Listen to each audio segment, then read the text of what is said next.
Hey, this is Dr. Rose here at TPI. We're here in the 3D Bay, and I'd like to talk today a little bit about the whole discussion going around on strength training and whether it's good for golf or bad for golf. And specifically, it's been talked a lot about Rory McIlroy, where everybody's talking about how maybe this is not great for your golf game. Well, I'd like you to hear it from my perspective, someone who's actually worked with Rory when he was younger, and I see players like this all the time on maybe what we would prescribe, and then I'll leave you with a few other little comments. But let's start with Rory. I want to talk Rory specifically. When Rory was young, and I have his 3D motion capture up here, and we've done a few segments on TV with Rory on his 3D, one of the things that was very obvious, what separated him from the crowd, was his ability to generate incredible speed for his frame. Now, he was a small kid, and he was able to bomb the ball just like one of the big hitters or one of the big kids.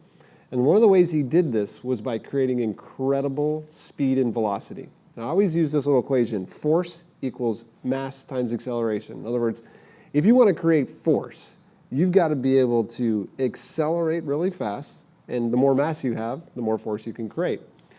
So, there's like in the world of baseball pitchers, there are certain baseball pitchers that pitch forever, the Nolan Ryans, there's guys that pitch into their 40s, and then there's kids who break down.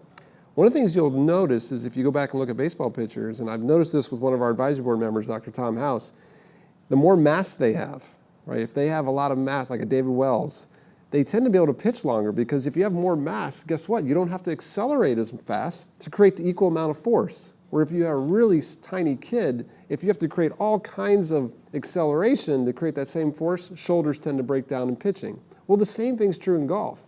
Believe it or not, if you have a lot of mass, you don't have to accelerate as fast and you can create equal force. So if I look at somebody like Rory McIlroy, who was a smaller kid, who was having some lower back issues when he was young, in creating incredible accelerations with not a lot of mass, that's how he created his force. So if I wanted to preserve this kid and make sure that he could play until the Champions Tour and not have problems, of course one of the recommendations we would do is try and build some bulk or put some mass on him. Because if I put some mass on him, I can actually reduce the amount of acceleration and equal the force that he's producing, or maybe even increase the force with less torque. And if you look at Rory's swing, and I've got his 3D up here, his separation between his upper body and his lower body, this is back when he was a teenager, it was 66 degrees. Average tour player separates their upper body from the lower body around 45 degrees. He was already over 20 degrees more of separating his upper body from his lower body. That's an incredible amount of torque. You take that incredible amount of torque, you add that into this incredible amount of acceleration or velocity. And if I look at Rory's pelvic speeds, he was rotating his pelvis almost 700 degrees per second. It was actually more than 700 degrees per second, where the average on tour is about 550 degrees. So he's got this incredible acceleration, incredible velocity. He's got a small mass. He's got this incredible torque. That's just the recipe for disaster. We've had so many players that have got injured. It's incredible how you can hit the ball great doing this, but the question is how long will it last? So from our perspective, one of the most important things you can do here is build some mass. And one of the best ways to build mass is through strength training. Proper nutrition and strength training, to me, is the key here.